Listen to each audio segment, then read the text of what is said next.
but she is a mother of 5 and serves as secretary and treasurer of a construction supply company owned by her husband. I was just looking at her thinking, boy, she looks really young to be doing all this. Maybe I'm introducing the wrong person. She is graduating today with a psychology major and a criminal justice minor.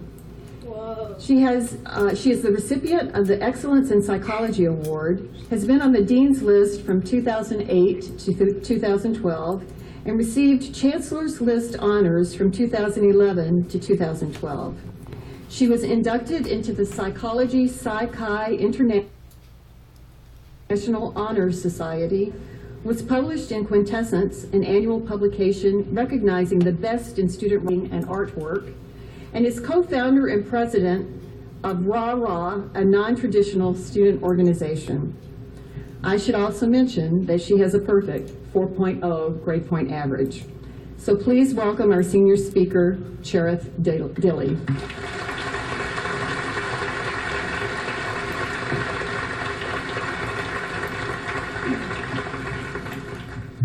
Thank you for that very kind welcome. Good afternoon, Pioneers, esteemed faculty, supportive staff, proud parents, family, and friends. Thank you to all of those who nominated me to speak on this very special occasion, and to the selection committee for allowing me the honor and privilege to represent the College of Liberal Arts and Education graduating class 2012. Let me be honest with you, public speaking ranks right up there on my list of things I'm most afraid of. Right up there with going to the dentist. I would be much more at ease sitting down there with all of you, my fellow graduates, waiting for someone else to give this speech. But that's not what college is for. It's not about waiting for someone else to do the things that we are too scared or too inhibited to do. It's not about being a passive bystander when what is required of us is action. It's about facing challenges, insecurities, doubts, and fears with a hope and a belief that whether success or failure lies around the corner, we will be forever changed. We will have discovered something about ourselves, something about our world, something that will change everything.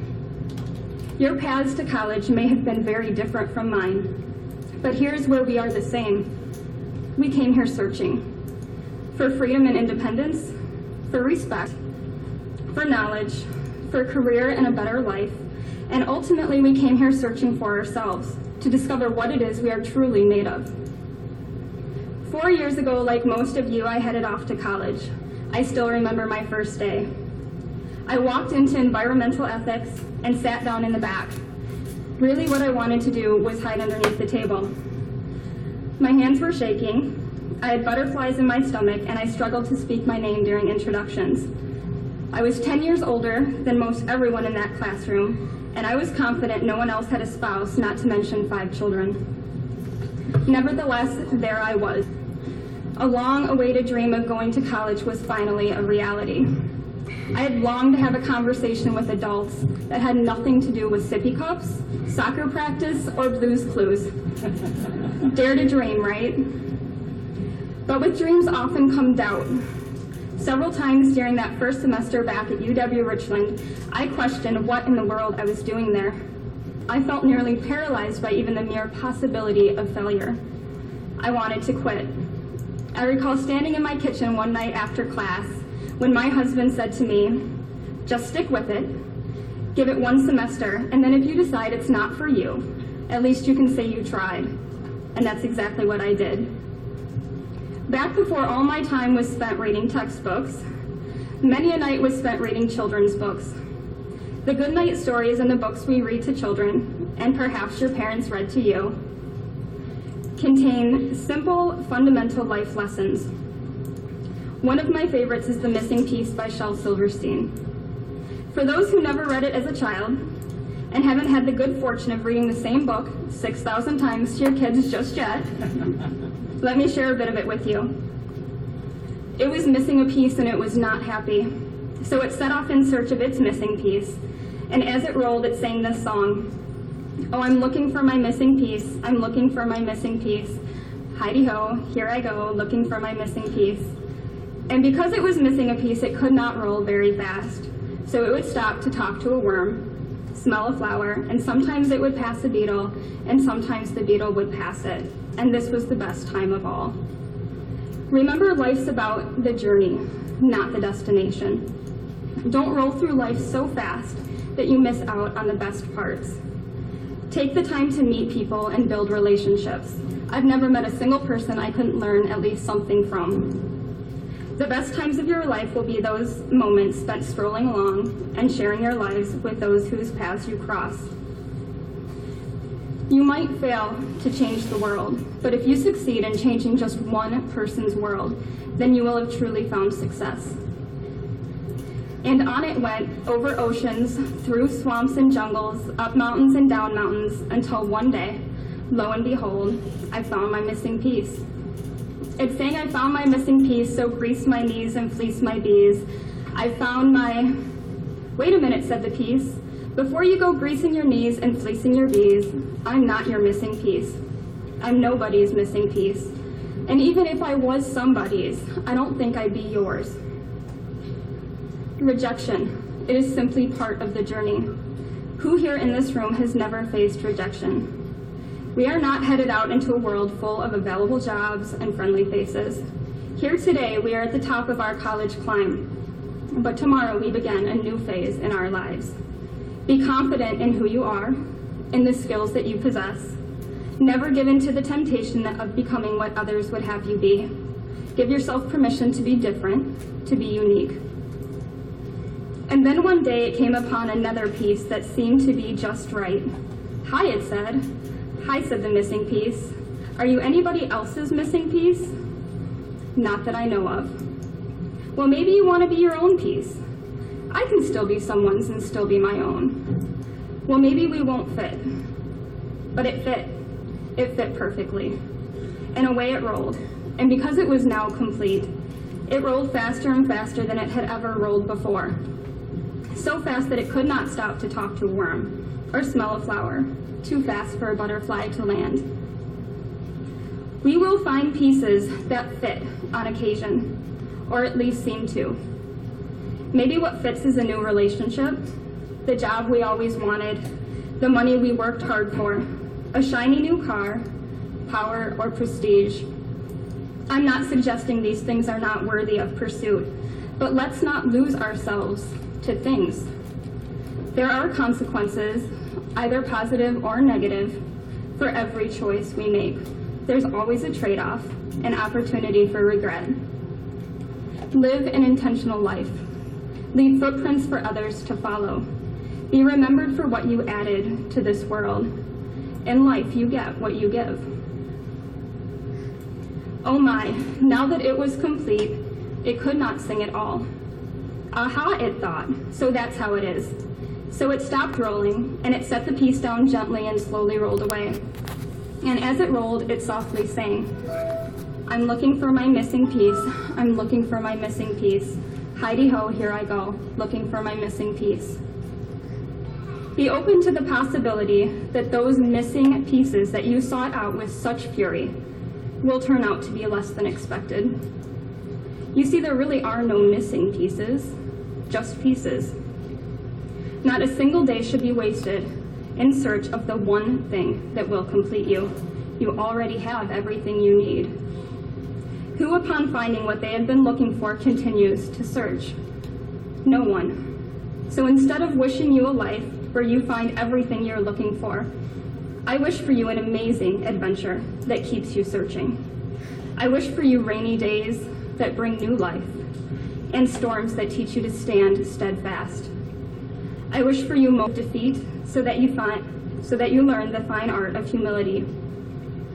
I wish for you to see yourselves as others do, where you discover that the voids, the imperfections, those things you have worked so hard to eradicate are truly your greatest strengths.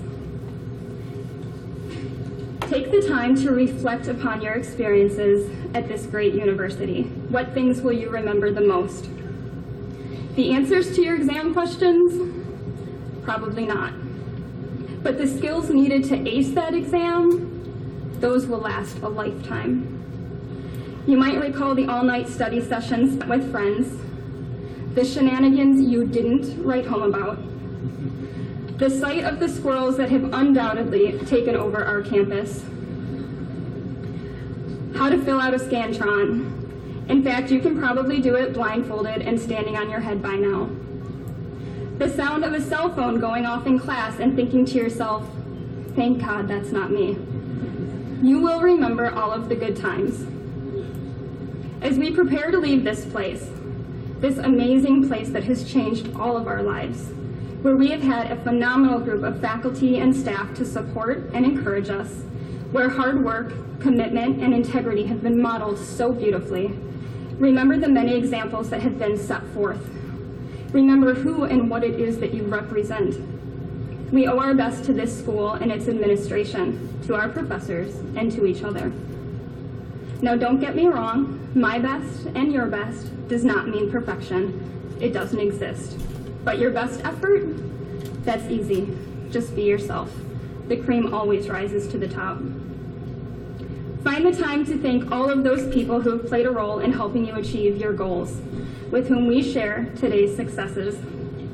Thank you to my husband, who I lovingly refer to as a college widower, for being my best friend for the past 18 years, for your constant support, your willingness to allow me the freedom to chase my dreams, and for putting up with me when no one else would. To my children, for always being so proud of your mom, for being life's greatest blessings, and for not burning down the house when I was away studying. To my mom, you're amazing. Words will always remain insufficient to describe who you are in my life. Your strength and faith are an inspiration. You have been the world's best study buddy these past 4 years. I realize you know way more than you ever hoped to about everything from anatomy and physiology to abnormal psychology. Most important, thank you for always believing in me. To my father and mother-in-law, for always being there when I or my family needed you, and for making sure my family didn't starve to death while I was in class, studying for exams, or writing papers. To friends and all, it was always a comfort knowing you stood beside me, encouraging, supporting, and cheering me on. To my professors, Dr. Rubel, you have taught me so much, but I'll always remember you for your dedication to changing lives and your commitment to leaving the world a better place. Dr. Burton, thank you for going above and beyond in order to give me every into the workforce, and for your compassion and understanding as I have struggled. Thank you for never learning, never been a professor that has frustrated me, to think critically, to challenge everything, and to articulate my arguments with precision. Like my fellow graduates, I couldn't have done it without friends and family, and professors who are deeply committed to excellence.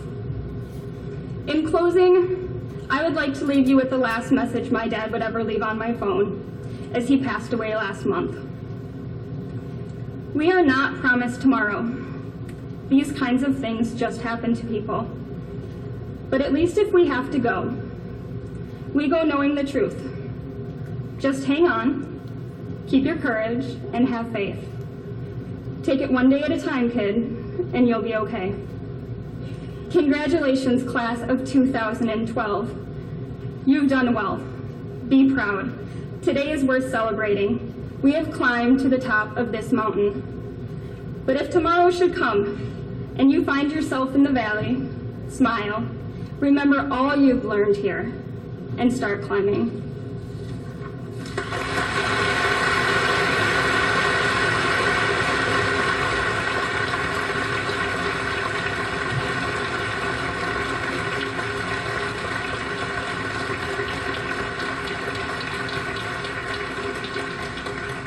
Thank you, Cherith, for that moving speech. It is now my pleasure to introduce our principal speaker for this afternoon's ceremony.